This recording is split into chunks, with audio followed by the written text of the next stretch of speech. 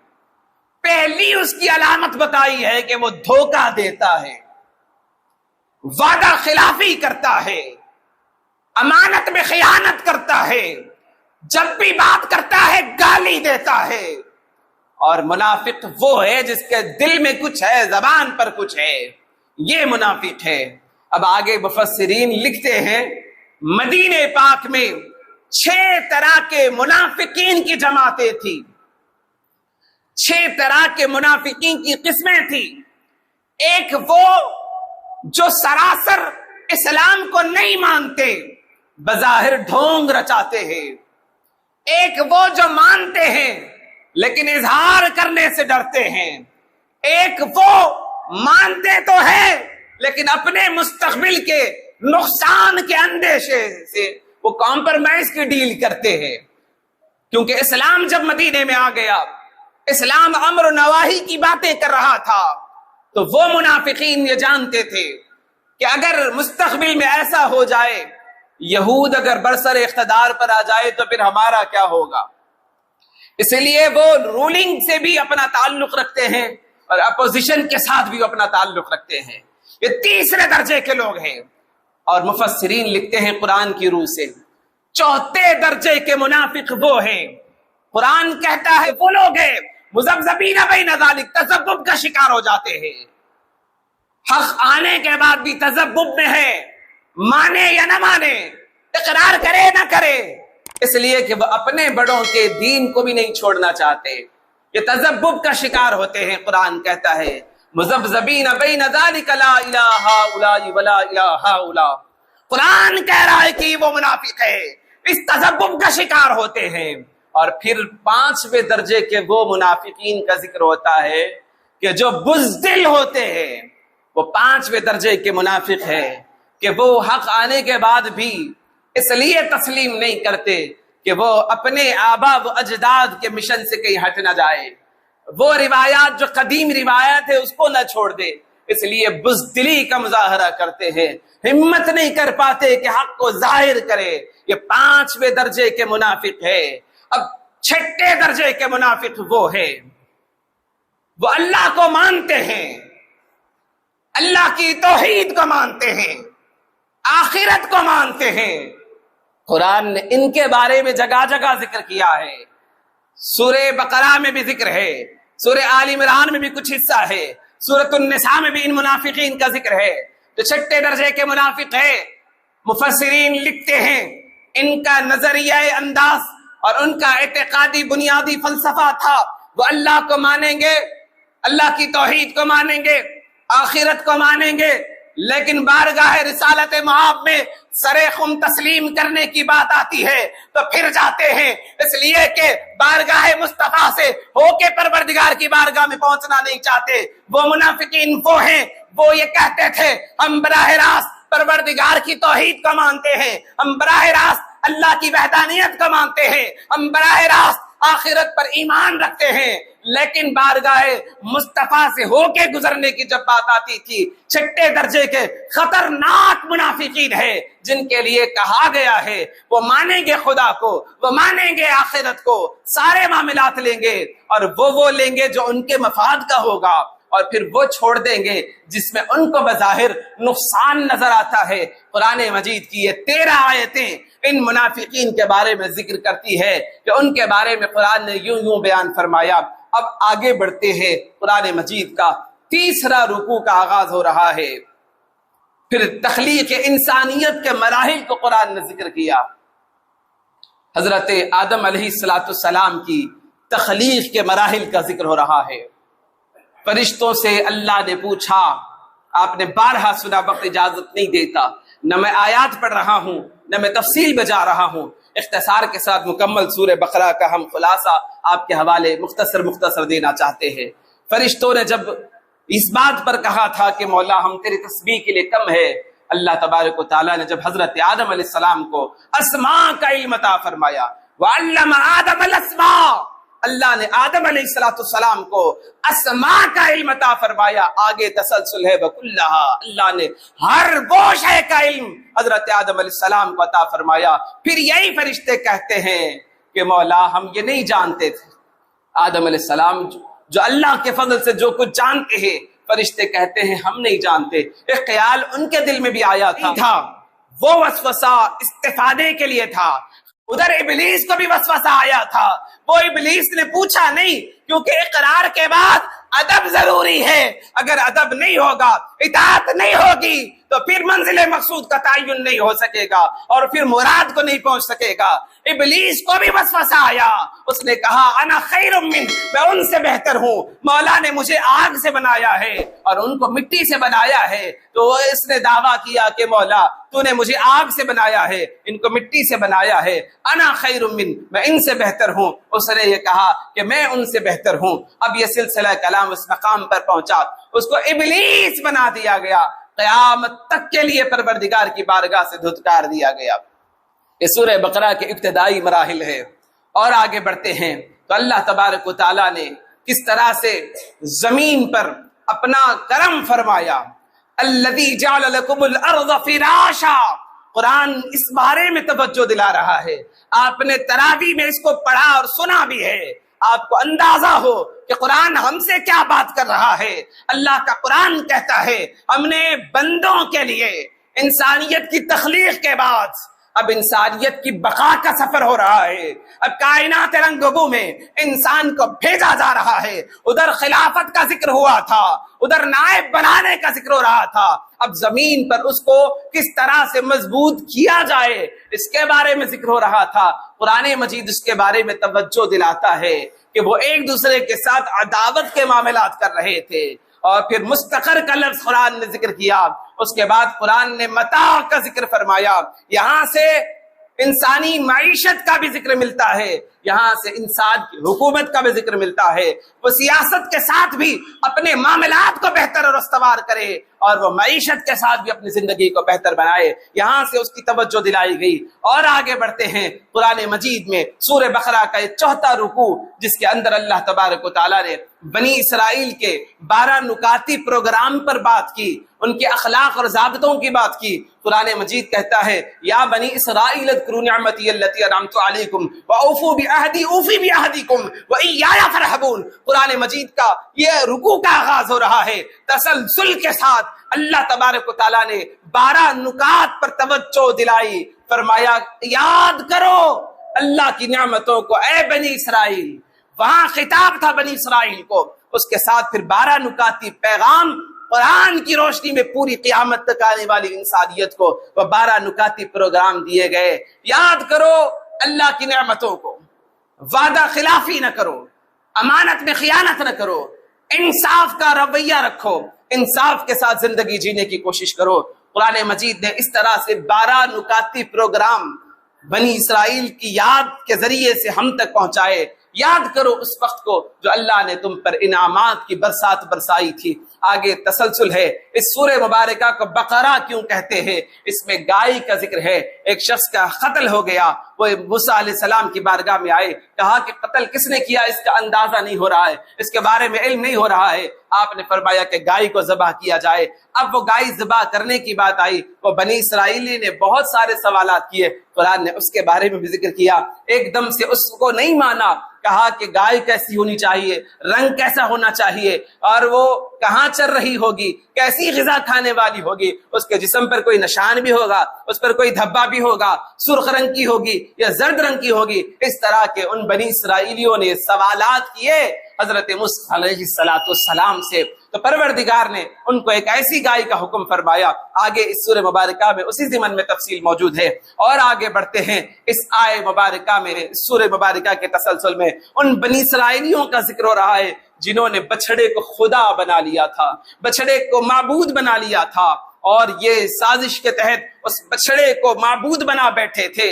اب پیغام ہے, جانوں پر ظلم ہوا, توبہ ہونی ہے. کیسی توبہ ہونی ہے کہ تم میں کا ہر وہ بے گناہ گناہگار کو صفِ ہستی سے ختم کرے گا, اس کے بعد ان کی توبہ قبول ہوگی. فتاب علیکم انہ هو التواب الرحیم. قرآن کا یہ رکوع بتا رہا ہے کہ ان کا جرم تھا, اور وہ جرم کی سزا یہ تھی کہ وہ اپنی جانوں کو صفِ ہستی سے مٹا لیں گے, ان کی سچی توبہ قبول ہوگی. یہ بنی اسرائیل 70,000 بنی اسرائیل اس دن کے اندر صفِ ہستی سے مٹائے گئے. اللہ نے فرمایا اب تمہاری توبہ قبول ہو گئی. تو اس طرح سے تسلسل موجود ہے. ان کی نافرمانیوں کا ذکر ہے, اس طرح سے فرعون کے بارے میں ذکر ہے, اس طرح سے فرعون کو کیسے غرق کیا گیا قرآن مجید نے اس بارے میں بھی توجہ دلائی. اس طرح سے وادی سینا میں کس طرح سے بنی اسرائیلیوں کو اللہ تبارک و تعالیٰ نے حفظ و امان عطا فرمایا. پھر اسی سورہ میں اللہ تبارک و تعالیٰ نے حضرت موسیٰ علیہ السلام کے عصا مبارک سے لاٹھی جب برسائی پتھر پر, 12 چشمے پھوٹ نکلے تھے. 12 قبیلے کے بنی اسرائیلیوں کو ایک ایک چشمہ دے دیا گیا اور اس سے خوب سیراب ہوتے رہے. اللہ اپنی انعامات کی بارش برسا دیا اور اس کے بارے میں توجہ دلائی.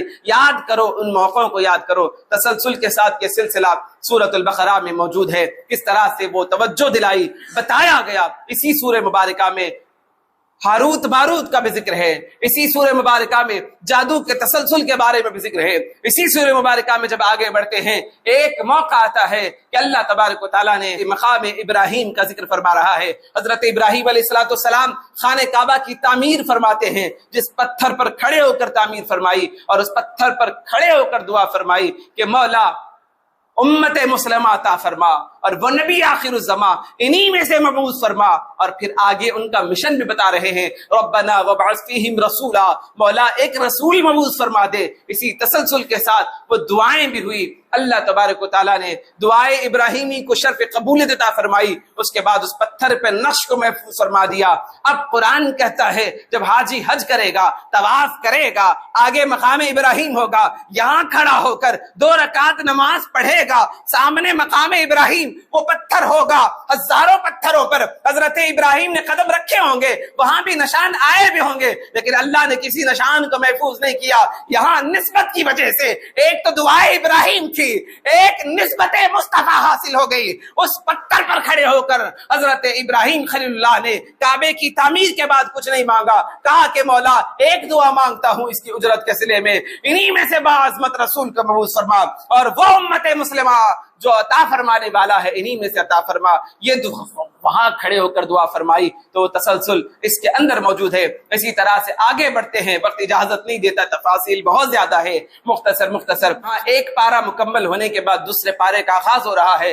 سیقول السفہاء من الناس, ان قریب بے وقوف لوگ مصطفیٰ تجھ سے پوچھیں گے. کیا پوچھیں گے؟ پروردگار کس کے بارے میں بات ہو رہی ہے؟ تو یہ تحویل قبلہ کے بارے میں یہ پورا رکوع کا تسلسل موجود ہے. مدینے میں جب آقا علیہ السلام پہنچے تو 16 یا 17 مہینے بیت المقدس کی طرف رخ کر کے نمازیں پڑھے. حالت نماز میں خیال مصطفیٰ ہے, قد نرا تقلب وجهک فی السماء. پروردگار کہتا ہے کہ محبوب ہم آپ کے رخ زیبا کو دیکھ رہے ہیں، کبھی آسمان کی طرف کبھی زمین کی طرف، جدھر مصطفیٰ رخ پھیر لے ادھر قبلہ بنا دوں گا، جہاں آپ کی چاہت ہے مصطفیٰ ادھر رخ کر لے۔ 16 یا 17 مہینے بیت المقدس کی طرف رخ کر کر مدینے میں نمازیں ہوئی، حالت نماز میں پیغام آ گیا، قد نرا تقلب وجهك في السماء، محبوب ہم آپ کے چہرے کو دیکھ رہے ہیں۔ حالت نماز میں آقا نے اپنا رخ پھیر لیا، وہاں سے خانہ کعبہ کی طرف رخ پھیر لیا۔ سیقول السفہاء، ان قریب بیوقوف لوگ یہ پوچھیں گے مصطفیٰ آپ کو، آپ کے عمل کے بارے میں پوچھیں گے کہ کیوں ہوا۔ ادھر صحابہ کا عمل بتایا، کسی نے تردد نہ کیا برملا، جیسے مصطفیٰ کو نماز میں پھرتا دیکھا صحابہ نے اسی طرح اپنے رخ کو بھی مصطفیٰ کی طرف، آگے مصطفیٰ ہے صحابہ نے بھی اپنا رخ پھیر لیا۔ یہ تسلسل کے ساتھ اس میں تحویل قبلہ کے متعلق آیتیں موجود، تم مجھے یاد کرو میں تمہیں یاد کروں گا، اور میرا شکر بجا لاؤ نہ شکرے نہ بنو۔ آگے ذکر ہے یا ایھا الذین آمنوا استعینوا بالصبر والصلاۃ، اے ایمان والو استعانت طلب کرو نماز کے ذریعے سے، صبر کے ذریعے سے۔ پیغام دیا گیا کہ اللہ صابروں کے ساتھ ہے۔ ادھر پھر آگے شہادت پانے والوں کے بارے میں قرآن کہتا ہے، ان کی زندگیوں کے بارے میں قرآن کہتا ہے۔ آگے پھر ذکر ہوتا ہے وَلَنَبْلُوَنَّكُمْ بِشَيْءٍ مِّنَ الْخَوْفِ وَالْجُوعِ وَنَقْصٍ مِّنَ الْأَمْوَالِ، اللہ تبارک و تعالیٰ آزمائے گا، کس طریقے سے آزمائے گا؟ وَلَنَبْلُوَنَّكُمْ بِشَيْءٍ مِّنَ الْخَوْفِ، خوف کے ذریعے آزمائے گا، مال کے نقصان کے ذریعے آزمائے گا، اولاد کے ذریعے آزمائے گا۔ یہ آزمائشیں ہیں، اس طریقے سے ہم اپنے بندوں کو آزمائیں گے۔ آگے پھر ذکر ہے اگر وہ اس آزمائش پہ کھڑے اتریں گے، آزمائش پہ کامیاب ہوں گے، تو اللہ تبارک و تعالیٰ کا قرآن کہتا ہے اولئک علیہم صلوات من ربہم، ان پر اللہ کی صلوات آتی ہے، ان پر اللہ کا صلاۃ آتا ہے۔ یہ پیغام دیا جا رہا ہے۔ آگے پھر ذکر ہو رہا ہے ان الصفا والمروہ من شعائر اللہ، دو پہاڑ ہیں، صفا مروہ کے درمیان صحیح کرنا ہے۔ یہ حضرت بی بی ہاجرہ کی یادگار ہے جو انہوں نے وہاں پر صفا و مروہ کے درمیان صحیح کی تھی۔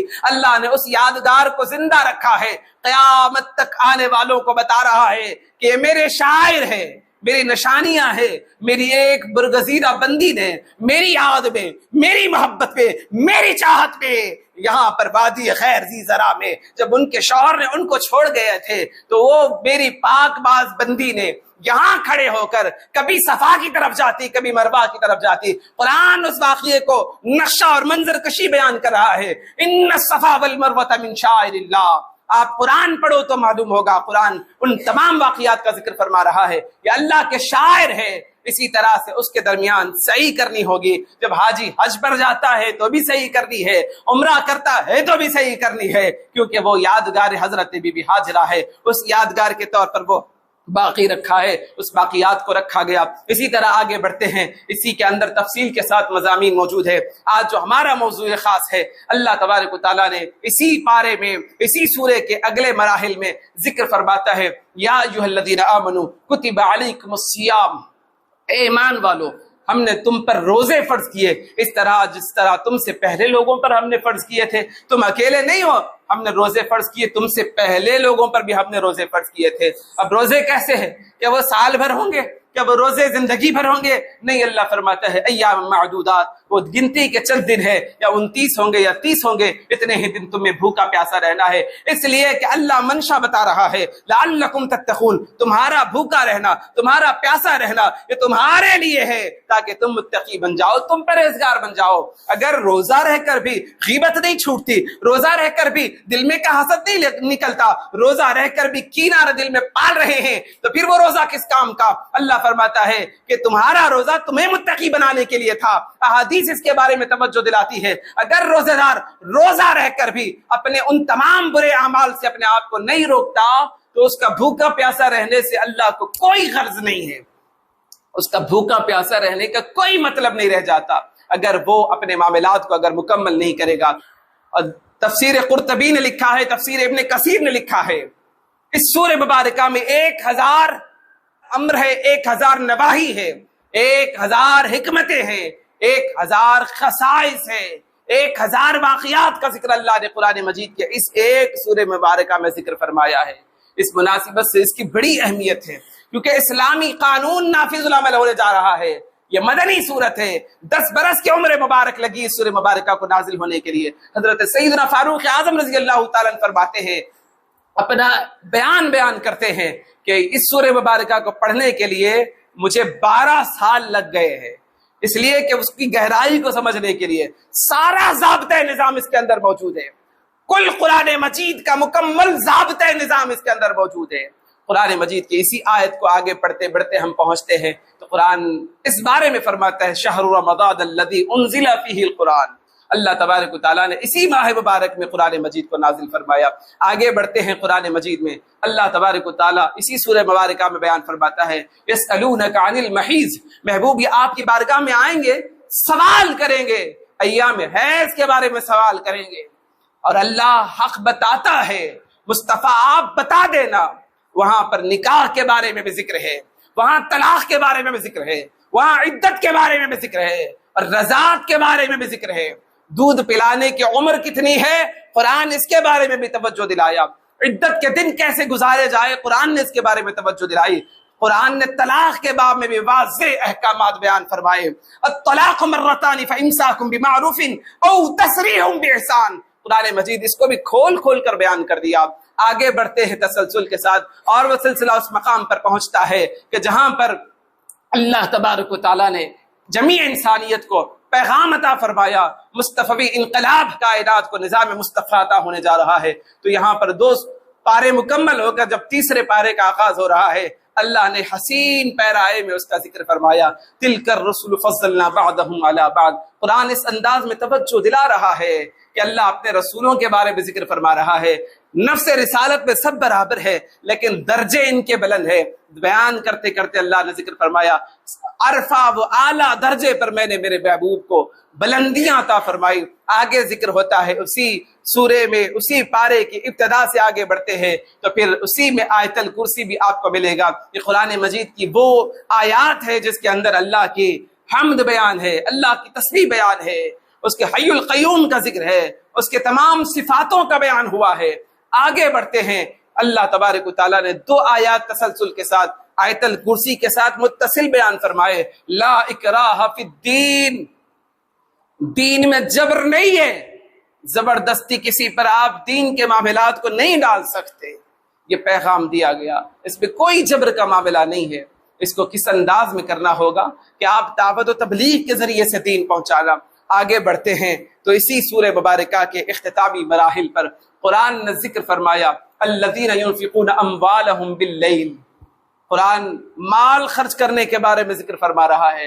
آگے اسی آیت کو اختصار کے ساتھ اختتامی مراحل میں جب پہنچتے ہیں لا خوف علیہم ولا هم یحزنون فرماتا ہے جو مال خرچ کر کر اللہ کا قرب پاتے ہیں اللہ ان کو لا خوف کے درجے پر پہنچا دیتا ہے، انہیں نہ کوئی خوف ہوگا، نہ کوئی غم ہوگا، نہ برنجیدہ ہوں گے۔ اللہ اپنے اولیاء کے ساتھ ان کے بارے میں ذکر فرما رہا ہے جو اللہ کی بارگاہ میں خرچ کرتے ہیں۔ مکمل سورہ مبارکہ کا آخری تسلسل آمن الرسول سے جس کا ابتدا ہوتی ہے اور پھر فانصرنا علی القوم الکافرین پر جس کا اختتام ہوتا ہے، آیات کے اندر تسلسل کے ساتھ یہ دعائیں مانگنے کا سلیقہ بتایا گیا، کیسے رب سے مانگا جائے، کیا کیا رب سے مانگنا چاہیے، کس طرح سے رب کی بارگاہ میں دعا ہونی چاہیے۔ قرآن کی یہ آیات ہمیں بتاتی ہے، سکھلاتی ہے کس طرح سے ہم رب کی بارگاہ میں دعائیں مانگے۔ اخیر میں یہ اختتام پر جب سورہ پہنچتی ہے تو اللہ کی بارگاہ میں کیا مانگنا ہے، واعف عنا واغفر لنا وارحمنا انت مولانا فانصرنا علی القوم الکافرین، رب سے یہ مانگنا ہے۔ یہ مکمل سورہ مبارکہ آپ نے تراویح میں سماعت کیا، ہم نے چاہا کہ اس کا سرسری خلاصہ تفسیر آپ کے سامنے بیان کریں تو اس سورہ مبارکہ میں مضامین موجود ہے، موضوعات موجود ہے، اس میں بنی اسرائیل کی تاریخ کا ذکر ہے، اس میں مومنین کی صفات ہے، اس میں متقین کی صفات ہے، اس میں کفار کے بارے میں ذکر ہے، اس میں منافقین کے بارے میں 13 آیتیں قرآن مجید نے بیان کی، اسی میں آگے بنی اسرائیل کی نعمتوں کا ذکر ہے، ان کے انکار کا ذکر ہے، طالوت کا ذکر ہے، جالوت کا ذکر ہے، اس کے اندر حضرت عزیر علیہ السلام کی 100 سالہ زندگی کا، موت کے بعد زندگی کا ذکر ہے، اس میں حضرت ابراہیم علیہ السلام کے ان پرندوں کا ذکر ہے کہ جب اللہ قیامت کا دن کیسے زندہ کرتا ہے، یہ پیغام اللہ کے ابراہیم 4 پرندے مختلف جنس کے لینا اور 4 پرندوں کو اپنے قریب رکھنا، ان کو دانا پانی دینا، اپنے سے انسیت حاصل ہو جائے، اس کے بعد ان پرندوں کو ذبح کر دینا، پھر ان پرندوں کے گوشت کو ملا دینا، 4 الگ الگ مقامات پر رکھ دینا، پھر انہیں بلانا، تمہاری ایک آواز پر وہ 4 پرندے زندہ ہو کر آ جائیں گے۔ قرآن نے اس کے بارے میں توجہ دلائی۔ ہم وہ قادر مطلق ہے، ہم کیسے زندگی عطا کرتے ہیں، موت کے بعد کی زندگی کیسی ہوتی ہے، یہ بتایا گیا۔ حضرت عزیر علیہ السلام جس قوم کے پاس سے گزر رہے تھے، اس قوم بنی اسرائیل کے ان لوگوں کا بھی ذکر ہوا کہ جو بیت المقدس کے پاس رہتے تھے، اور ایک ایسی وادی سے آپ گزرے، اس کے بارے میں بھی قرآن نے ذکر کیا، اور کس طرح سے طالوت اور جالوت کا ذکر ہوا، کس طرح تابوت سکینہ کا ذکر ہوا، کہ حضرت موسیٰ علیہ السلام اور آل موسیٰ علیہ السلام کے وہ تبرکات ہیں جس کو فرشتے اپنے سروں پر لے کر پھرتے تھے، اور بنی اسرائیل کی بڑی بڑی جنگیں تابوت سکینہ کی دعائی اور واسطہ دے کر کی جاتی، اللہ ان کو فتح و نصرت عطا فرماتا، تو اس طرح سے ان کو کامیابیاں ملتی، اور اسی طرح وہ کامیاب و کامران ہوتے۔ حضرت عبداللہ بن عمر رضی اللہ تعالیٰ عنہ، صحیح بخاری کی حدیث پاک ہے، آقا علیہ السلام نے ارشاد فرمایا، منافق کے اندر جو قطعی منافق ہے، اس کے اندر یہ 4 علامتیں ہوں گی۔ ایک، وہ وعدہ خلافی کرے گا، ایک امانت میں خیانت کرے گا، ایک دھوکہ دے گا، اور ایک گالی دے گا۔ یہ 4 چیزیں جس کے اندر ہوگی وہ قطعی منافق ہے۔ آگے ذکر فرماتے ہیں اگر 4 میں سے ایک بھی آ جائے تو وہ بھی منافق ہے، تب تک کہ وہ اپنی عادت سے اپنے آپ کو فارغ نہیں کرے گا، اس وقت تک وہ منافق ہی رہے گا۔ اب آپ اور ہم جائزہ لیں، قرآن کا یہ پیغام ماہ رمضان المبارک کی نسبت سے ہم تراویح میں قرآن سن رہے ہیں، تو قرآن ہم سے کیا کہنا چاہتا ہے، قرآن ہمیں کیا پیغام دیتا ہے؟ قرآن ہمیں یہ پیغام دیتا ہے، معاشی زندگی ہو، سیاسی زندگی ہو، سماجی زندگی ہو، یا قوم کے ساتھ اپنے معاملات ہو، قرآن نے اس پر بڑی وضاحت کے ساتھ ہمیں لیے تفصیلات بیان فرمائی ہے۔ وقت بہت تنگ دامنی کا شکوہ کرتا ہے، میں نے کوشش کی کہ سورۃ الفاتحہ اور سورۃ البقرہ کا آپ تفسیری مطالعہ آپ کے سامنے بیان کروں۔ اس طرح کے کئی واقعات قرآن مجید کی سورہ مبارکہ میں بیان کیے گئے ہیں، اور لمبی تفصیل کے ساتھ اللہ تبارک و تعالیٰ نے اس میں ذکر فرمائے، انعامات کا بھی ذکر فرمایا، اللہ تبارک و تعالیٰ جنتوں کے بارے میں بھی ذکر فرمایا، نیکوکاروں کو ہم کیسے جنت عطا فرمائیں گے اس کے بارے میں بھی ذکر فرمایا۔ تو المختصر اسی سورہ مبارکہ میں فرضیت روزے کا بھی حکم فرمایا، اس میں قیام کا، اس میں سجود کا، اس میں تسبیح و تحلیل کا ذکر، اس میں نماز کا ذکر، اس میں زکوٰۃ کا ذکر، اس میں صلاۃ کا ذکر اسی سورہ مبارکہ میں تسلسل کے ساتھ موجود ہے۔ یہ مدنی صورت ہے، اور مکمل ضابطے حیات کے لیے ایک سورہ مبارکہ کافی ہے۔ اگر ہم دیکھیں ہماری زندگی کے ہر گوشے پر یہ سورہ مبارکہ احاطہ کرتی ہے۔ ہم کیا پوچھنا چاہتے ہیں قرآن کی اس سورہ مبارکہ سے، اس کا جواب ہمیں مل جاتا ہے، اور اللہ نے جس طرح مومنوں کے صفات بیان فرمائے اس پر ہمیں قائم و دائم رہنا ہے۔ الذین یؤمنون بالغیب ویقیمون الصلاۃ، یہ پیغام دیا گیا ہے کہ کس طرح سے نماز قائم کرنا، زکوٰۃ ادا کرنا، غیب پر ایمان رکھنا اور آخرت پر ایمان رکھنا، یہ مومنین اور متقین کی صفات اللہ نے بیان فرمائے ہیں۔ تو اسی پر ہم کوشش کریں کہ قرآن مجید کیا ہم سے کہہ رہا ہے۔ اب تراویح میں آپ کھڑے رہیں، قرآن کے اس کلام کو فصاحت و بلاغت کے ساتھ جب قرآن پڑھا جا رہا ہوگا، ایک ایک آیت گویا آپ کو بتا رہی ہوگی، آپ کے ہر سوال کا جواب دے رہی ہوگی۔ ہمیں جستجو کے ساتھ، تدبر کے ساتھ غور کرنے کی ضرورت ہے۔ جب قرآن سمجھ کے پڑھو گے تو پھر قرآن کا لطف آپ کو حاصل ہوگا، زندگی کا مقصد حاصل ہو جائے گا۔ اب سورہ فاتحہ آپ نے اس کو بھی سنا ہے، اگر یہی آپ کو سمجھ میں آ جائے تو اس کو قرآن مجید کا مقدمہ کہتے ہیں۔ یہ مقدمۃ القرآن ہے، قرآن مجید کا یہ مقدمہ ہے، اس کے اندر سارے قرآن کا خلاصہ اللہ تبارک و تعالیٰ نے اس میں عطا فرمایا ہے۔ اس میں اس کی حمد بھی ہے، اس کی صفات کا بھی ذکر ہے، قیامت کا بھی ذکر ہے، نجات کا بھی ذکر ہے، کامیابی کس راہ سے ملنی ہے اس کا بھی ذکر ہے، اللہ کے نیک بندوں کے ان کے راستے پر چلنے کی دعا مانگنے کا طریقہ بھی بتایا گیا۔ نیک بندوں کے راستے پر دعائیں مانگنا اور ان کے واسطے وسیلے سے مولا کی بارگاہ میں عرض کرنا، صراط الذین انعمت علیہم، مولا ان کے راستے پر جن پر تو نے اپنا انعام اور فضل کیا ان کے راستے پر چلا، اور ان کے راستے پر نہیں جن پر تو نے اپنا غضب نازل فرمایا۔ اتنا قرآن کو سمجھ کر پڑھے تو پھر آپ سمجھیں گے کہ کس طرح سے قرآن ہم سے مخاطب ہے۔ یہ اللہ کا کلام قیامت تک آنے والی انسانیت کو اپنے انداز میں کلام کرتا رہے گا۔ اللہ تعالیٰ سے دعا گو ہوں کہ مولا جو ہم نے کہا ہے سنا ہے مجھ سمیت سب کو عمل کی توفیق عطا فرما۔ مولا جو کچھ کہا گیا ہے سورۃ الفاتحہ اور سورۃ البقرہ کا تفسیری مطالعہ ہم نے بیان کیا ہے، مولا اس کے اسرار و رموز ہم سب کو عطا فرما دے۔ مولا زندگی کے ہر گوشہ حیات میں ہمیں کامیابی و کامرانی نصیب فرما۔ مولا حالات پر رحم و کرم کا معاملہ فرما، نفاق سے ہماری حفاظت فرما، نفاق والے دل سے ہماری حفاظت فرما، زنگ آلود دل سے ہماری حفاظت فرما، فساد والے دل سے ہماری حفاظت فرما، امن والا دل نصیب فرما، چین والا ذکر دل عطا فرما، اطمینان والا دل عطا فرما۔ وصلی اللہ تعالی خیر خلق نور عرشہ محمد وعلی آلہ وصحبہ اجمعین۔